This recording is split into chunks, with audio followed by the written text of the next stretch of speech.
What's going on, you guys? Welcome back to the channel, Throwback Sports and Media and Entertainment.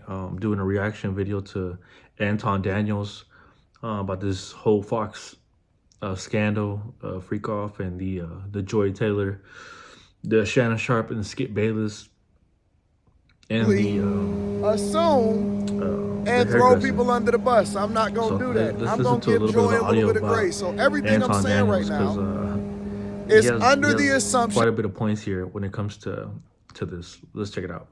In this lawsuit, if you've been sleeping under a rock or you're just not waking up, they're basically saying that Joy Taylor was throwing it back for not just one, but more than one real ones. And who can say, right? This is all hard doing his job, taking care of business, so we're gonna deal with the noise. Is what she knows or what she thinks she knows in order to be able to get that payout. But really what she was saying is that Joy Taylor was sleeping with the boss, the executive vice president of Fox Sports, in order to get her foot in the door so that she could be a part of the crew. For all of those, for everyone that follows sports, and they like myself, that I tune into Fox, tuned into ESPN, I've always wondered, where Joy Taylor came from. I remember she just came out of nowhere, and as we're going through the information about the 42-page lawsuit and her having dinner dates with the one of the executive producers. I mean, it makes total sense on how she was able to get that gig with Skip and Shannon at Fox Sports. So I mean, that definitely connects a lot of dots, and it makes sense on how she was able to get a platform and to get into a big show like Fox. And as you can see now, I mean, she's springboarded onto ESPN. But let's continue to watch. And that she could be on Skip and Shannon's Undisputed.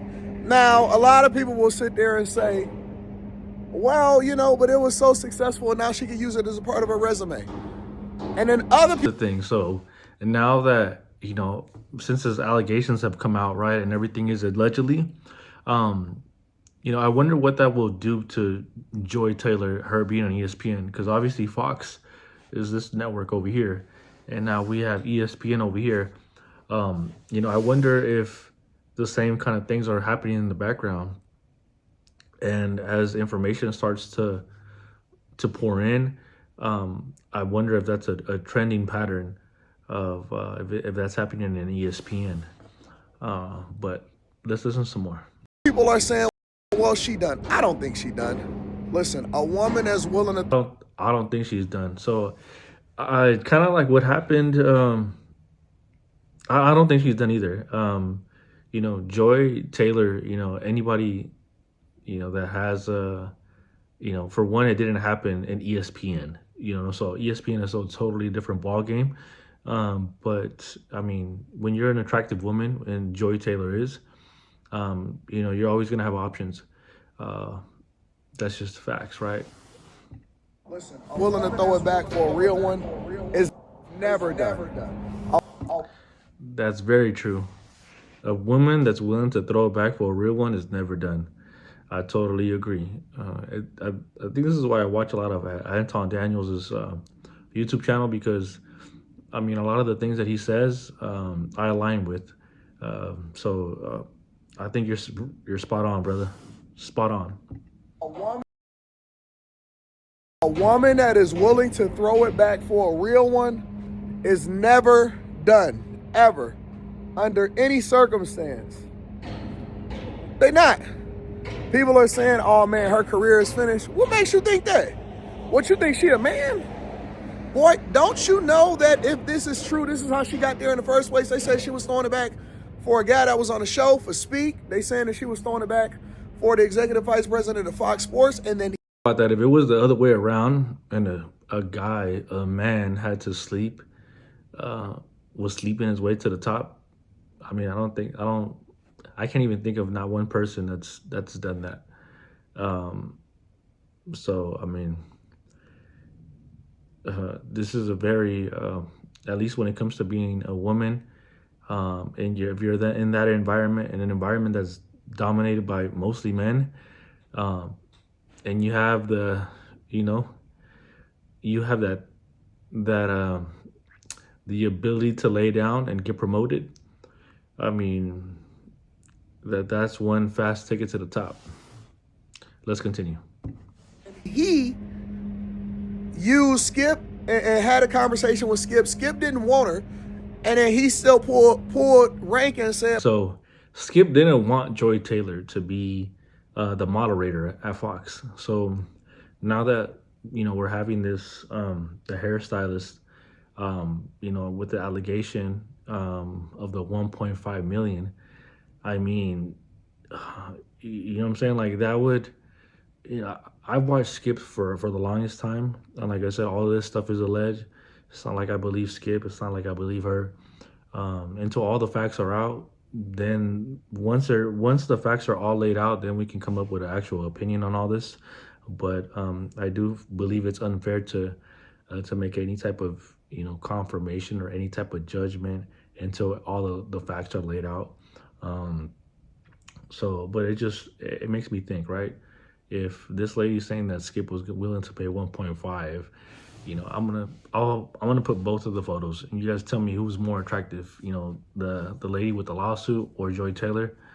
I mean, Joy Taylor by far is more attractive. So, if Skip had a problem with this attractive woman to be the main moderator, I'm just trying to understand the 1.5. You know what I'm saying? So, we'll see until until everything is laid out in black and white. We'll just have to wait and see. But I mean, what a way to start 2025, man. It went from Diddy to Fox Sports Net. But pulled rank and said, but listen, it's not that, you know what I'm saying, you can't have her. You got to do this as a favor for me. And the girl is saying she was flaunting. That's just crazy to me, man. It's crazy, but it's not crazy at the same time. So Skip didn't want her, and the executive producer was like, yo, Skip, do me a favor for me. And that's how she ended up at Fox. So that's Joy Taylor's promotion, at least from what the hairstylist is saying that Joy Taylor allegedly did. So I mean, I'm sure that all of this is going to come out. A lot of people are already deleting stuff on social media and on their platforms, that people that were connected to Joy Taylor, friends, co-workers, stuff like that. So I mean, it's kind of hard to hide when it's kind of hard to look the other way when so much information is coming at you on this topic. And then another person that she was engaged to, and all of this stuff. And so it all starts to make sense. It all aligns and it all starts to make sense. Why? Because a lot of times we look at these women that's on these platforms and they trash, man. They give trash takes. They're no good for the program. They always want to insert themselves. I know Jason Whitlock, he probably gonna do a show about it. And he just recently dropped a video, probably no less than a week ago, where he was just saying, yo, listen, Joy Taylor is horrible to debate with. She's trash. She's not good for the program. And she's a feminist. And Joy Taylor's attitude has been horrible. It has been absolutely terrible. Even on that trash-ass podcast, which now hopefully it probably gets some traction. And then she was on her platform a little while ago, a couple months ago, talking about she don't give a fuck and men still gonna try to mess with her anyway.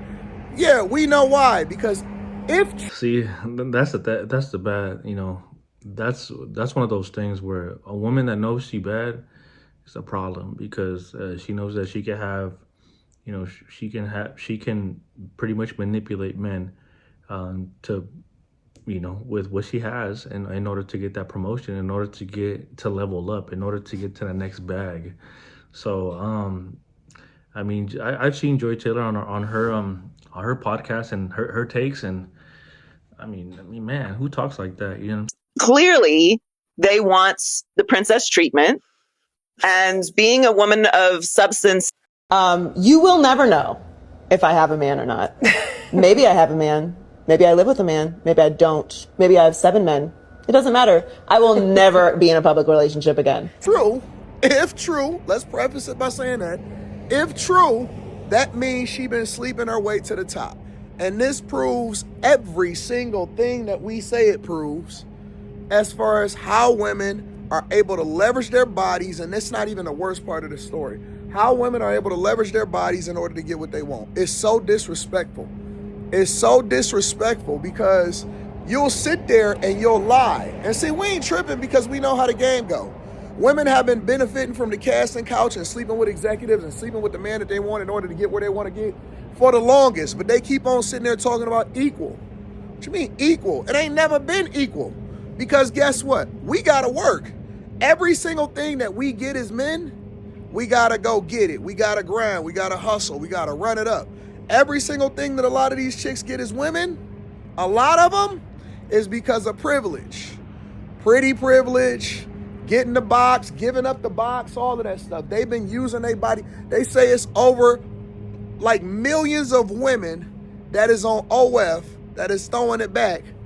And most of them are young. And that's just... I mean, what do you guys think? I mean, is it true?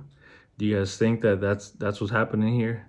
Do you think that the women have a bigger influence in a male-dominated, arena like a sports media? I mean, it's kind of hard to look the other way. But like I said, all this is alleged, and my couple of my thoughts from watching Antoine here. Another good video, man. I really love your content, brother.